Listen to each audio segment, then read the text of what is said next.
Thank you very much, Ron, and go ahead and stay on. Click your video back on, and we'll begin to entertain some questions. I think you can see the depth of what Ron has presented here and his vast experience with the marketing side and the challenges we have. And one of the things in particular that we want to work on at this point is re-engage with the idea of a trade association, whether we wind up modifying the U.S. Biochar initiative and migrating to another organization, or whether we create a separate organization. We had a roundtable in 2016 at our Biochar 2016 meeting. We had 50 people sitting around a room and dealing with specific issues relative to a trade association. And it was apparent at that time, given the state of the industry, that just wasn't the time in which people wanted to cooperate with each other. People were developing their products, their businesses. It takes 3 to 5 years to develop a business of any kind, and things were just getting started. And I think today we're in a little better position to discuss the idea of a trade association in more detail, because we have more companies with more experience. There's a little bit more volume. We're still not a big industry. We're still not an industry that is bringing in millions of dollars in sales and can look at at putting some percentage of sales into research, development, marketing, that kind of thing. But those are things we need to consider. And as Ron suggested, we definitely need to find sources of funding where we can put some full-time personnel into some of these activities. We've been pushing the volunteer thing pretty hard for the last few years. A couple of things. Let's start out with some questions. Initial questions. Troy Carlson asked if we could be clear about torrefaction, charcoal, and biochar, and open burn versus designed biochar for specific applications. And he points out that there's a wide variety of interested people attending, and that a flame cap kiln may work for some, but not for others.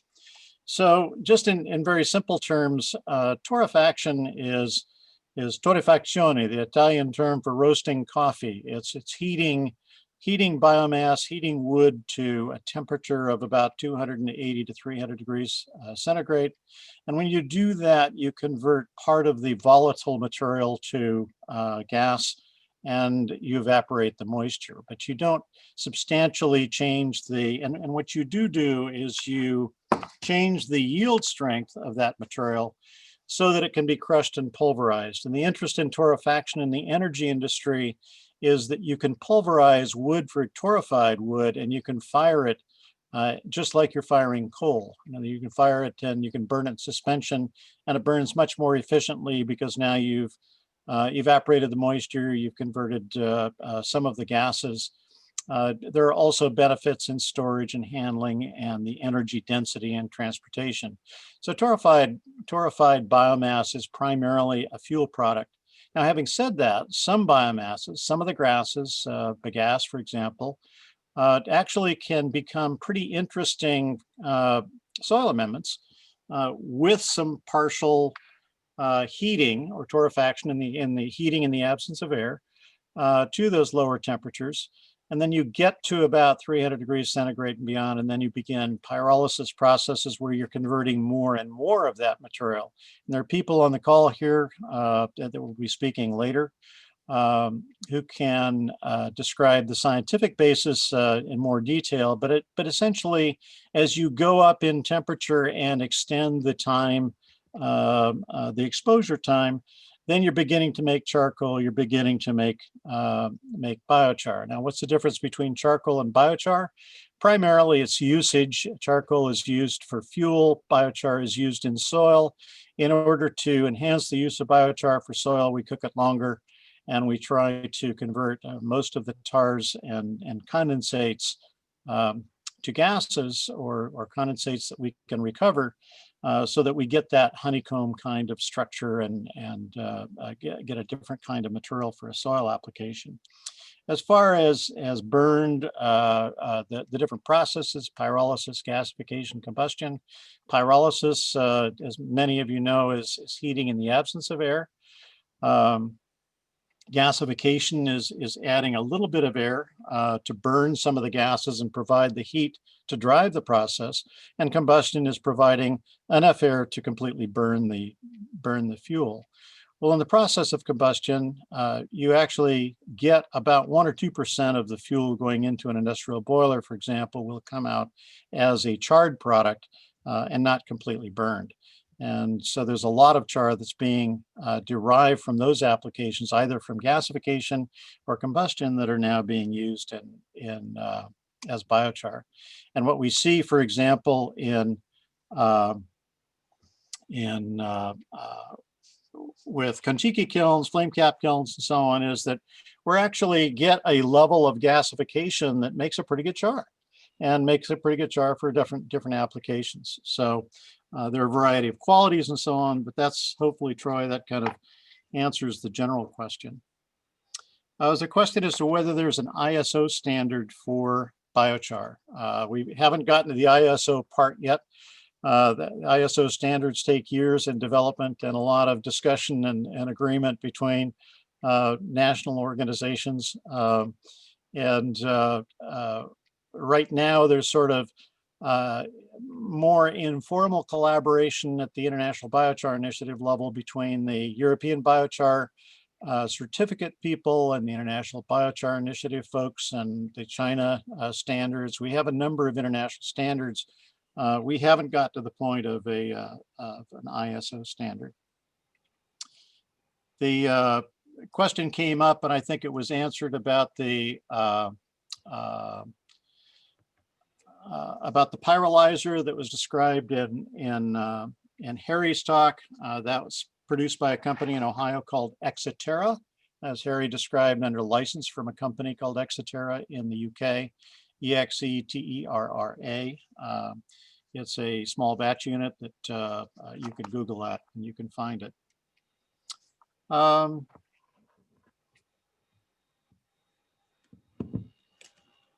What else? What other questions do we have?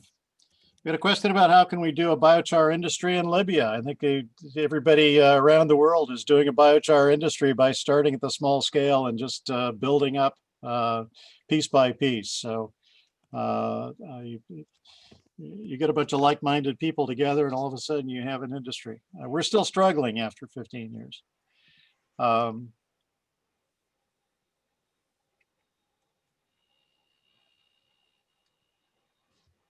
Okay, what can be done to develop standards for pervious pavement using biocarbon? There are asphalt pavement kinds of projects underway. There's a company called Carbon Core in Australia, South Africa. It's now very active in Australia and in South Asia. One of the challenges, I understand, is permitting, ASTM standards, those kinds of things, getting through the existing industry and standards. I personally think, and a lot of us have discussed, using these products initially in applications like hiking paths, walkways, that sort of thing, where you don't need a highway standard, and migrating then to pressure to come up with a standard. Yeah, Tom, can I just mention that Sure. there's so much interest in high-tech applications, and there's no doubt in my mind that there's an incredible future for industrial uses of biochar, but it's kind of one of these walk versus run things. We have to get more product out in the marketplace, and it's not going to be at top dollar probably, but people have to start working with the material and getting comfortable with it. There are lots of markets that can be developed without an ISO standard. And it's going to, as Tom says, it's going to take years anyway to go there. The idea of getting material out in the marketplace, it really drives everything. People have to understand what it is and what it can be used for and what the true benefits are. And then they're going to get creative. But I mean, you're jumping off the diving board into the shallows. You know, we gotta do a few laps. So Ron, what did you learn about prices? There's a question about low prices. What are low prices? We've heard people opine that biochar should be $50 a cubic yard to get a farmer's attention down to $20 a cubic yard to get a farmer's attention. Any information in your investigations of what pricing ranges might be of interest? What's a Yeah, breakthrough price? well, yeah. Yeah, interesting. Um, Pricing was a little bit all over because one of the places I concentrated on what the producers were selling for, and the broad range of pricing was between 80 and $200 a cubic yard. Okay, brokers were selling for between 180 and 375. So the key aspect here is, okay, here are your price ranges. So Tom asked the correct next question was, well, what do farmers pay? Farmers are going to pay a lower price than what somebody else is going to pay. Um, um, there are a lot of jokes about farmers. How much does it cost? Well, it's free. Well, I'll take two. You know, um, um, um, we're going to have to prove the economic benefit before values increase in certain markets. But by going into filtration markets and things like that, we're seeing higher values, of course. Bag blenders, we're paying a middle price for it in many cases, sometimes on the upper end. But they frankly said we could use a lot more. We could use a lot more if it wasn't so expensive. So there's going to be a range, a value and volume range, and what will hopefully come out of the industry, what we found in a lot of other industries, organic recycled industries, is that certain producers get good at selling to specific market sectors, and they really drive a lot of the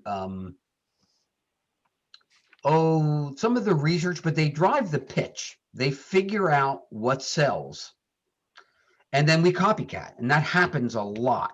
Okay, but I remember my company inventing new uses that people weren't doing, and I get phone calls from around the country, and we share what worked and what didn't work, and the same thing's going to happen here. I interviewed some people who were doing some really cool things with stormwater. Well, stormwater management, this is going to be a big, and it's going to be a pretty valuable use for the product. But if you can't talk the talk and don't know the science, you're not helping. You're not helping the industry. And we find that out with compost. It seems like it's so simple, and worm castings. And you got to understand and focus and understand the benefits that are important to the specific end users and be able to talk the talk. If not, you basically devalue when you try to sell. So basically taking off on the on standards and a great question from Hugh McLaughlin about IBI and USBI have technical advisors. We've got lots of really smart people that contribute to both organizations, and have we directed their effort towards this idea of standardization testing. What we're doing now with USBI is we have Dr. Isabel Lima from the USDA Agricultural Research Service, who has been interviewing laboratories with regard to their capabilities and looking at where the middle ground is between what they're capable of doing and what the initial International Biochar Initiative standard was, and where we need to be for different product applications. And then I think the next step is we need to bring in the industry market folks saying, well, what do we really need? What do we need as a basis? And I know Hugh's made a number of suggestions in terms of methodologies for products for different markets. And we need, that's again where we need folks in the business to come in and figure out some direction and come up with those kinds of definitions of standards and so on. So yes, we have the technical advice, but these folks are generally scientists. They're not in the market. And I think we need to find that middle ground somewhere in between. And if I can just, I don't know how much time we have left. I'll just bring up the fact that when we tried to do this in the composting industry, and I apologize for going back there, but we went through this. We saw a bloodbath before we tried to do it. And we brought different groups. We brought both scientists in who can, you're not going to believe this, can be slightly hard-headed. and marketing people in the same room so people could hear each other's needs. So there could be an ongoing, it's almost like an open negotiation, but it has to be understood that there's going to be a need at some point to get in a room and saying we're getting it done. Not everybody's getting their way. Trust me, I'm going to use a very nice word. Some people are going to be pissed off when they leave. Some people aren't going to agree with the decisions made, and you're just going to have to move on. This is the only way to get it done. But somebody once said to me, well, why should I join that standards testing program for compost? Um, People aren't asking for it. And I said, you're asking the wrong question. What we found out after about 5 years was state departments of transportation and other big specifier groups said, oh my God, that industry is finally getting their you know what in gear, and we can trust what they're doing. And then you use the standardization to help sell the fact that the product is a real product. You're not playing, it's a real standardized industry. So there's a cart and horse thing here, but to break into large projects and specifications and industrial applications, we're going to have to get over this hump and have to do it sooner versus later. So there's probably going to need to be somebody in that room that's driving the conversation, is going to stop people from fist fighting, or bring a stick with them and be a sergeant of arms, but get the brains there together and argue it through, pros versus cons. But the goal has to be to make the industry at large grow. So you have to try to do things inclusively. Sorry, I'll stop there. No, that's all right. In fact, taking off from there, we've actually been involved with departments of transportation in 2 or 3 states who are looking for help developing standards and specifications for the use of biochar in stormwater applications. And this is a long process. It starts with the specifications, starts with outline specifications. Those get revised. Um, but basically, somebody in the Department of Transportation needs specifications so engineers can specify products, Right. so contractors can buy products, and that whole process is a 3 to 5 year process. And so we've had a lot of pressure, particularly from one state, saying, "What can we do?" So we're in discussion right now with the Northern Regional Research Institute, who has some real experts on the use of biochar in stormwater applications, and they also have the capability of making biochars and so on. And we're about to embark on a let's figure out what those specifications need to be. We've reviewed 700 pages of specific stormwater specifications for one state. We've worked with other, Chuck Hegberg, who's on the IBI or USBI board, specifies biochar in different applications. But to get those, to build the broad market, we need to develop those specifications. So they're market specific specifications. So that's an extremely important step. There's a question about, well, we have this capacity, unused capacity. On the other hand, we have producers that are not selling all their product. And really what I see is a lot of that has to do with the business side of the business. It's how people run their business. It's learning what the business is all about. We have people at different levels of expertise with regard to basically running a business. And so sometimes it's pricing, sometimes it's product consistency. The rumor mill, of course, churns. Reminds me a lot of the beginning of the wood pellet industry. Everybody was, there were a small number of producers and they were all beating each other up. And it wasn't until they got together that things started to grow. What else do we have? Lots of questions and many that we'll have to get back to, frankly, because of time. Oh yeah, there's a question about whether a trade association would share the recipe or whatever for making the product. No, trade associations are just basically associations of businesses. There's no communal, in terms of product performance and specification, that's where you find agreement. Industries I've worked with products industry, the energy industry, and so on. You get voluntary standards coming out of these industries because people agree on the performance or function. But the how you do it, those are the technology providers, and that's the intellectual property, and even more so now than 20 or 30 years ago. I think my generation generated a lot of lawyers, and there's less sort of shirt sleeve sharing these days, and more intellectual property wrangling going on than anything else. So that's a tough one.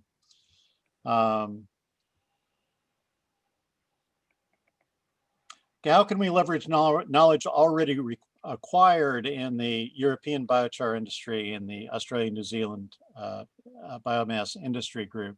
Those are both excellent groups. We have a rolling discussion at a technical and commercial level with those two groups. We interact with them all the time. They have different markets, different needs, and different capacities, but you can rest assured there's fairly constant communication with not only Europe and Australia, but also China. China being the big producer of 500,000 tons a year of biochar-based fertilizer. Important to recognize the transportation issue. This keeps the distribution of supply chains local and regional in nature. Can this help encourage industry cooperation on markets, since there will be less competition on a national level? We are already seeing producers on the West Coast making branded products for producers on the East Coast. So East Coast producers are beginning to solve the West Coast or the transportation issue by having local producers on the West Coast produce a branded product for them for the landscape and turf industry, and vice versa. We see things going together where West Coast producers are already collaborating with East Coast producers. There's a big drought of biochar on the East Coast, a big need for biochar, and we're beginning to see those commercial relationships evolve.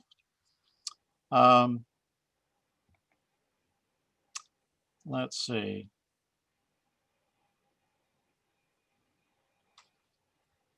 I think at that point, we're at 12:15. We need to move on. Ron, thank you very much for all of your hard work. Thanks for the work on the study, and we'll take your recommendations, and you'll be part of the process, rest assured, as we move forward. People, please, if you have questions for Ron to answer, please enter them in the Q&A or send them to USBI. Okay. Thank you very much, Ron. Appreciate it. Have a great day, everybody.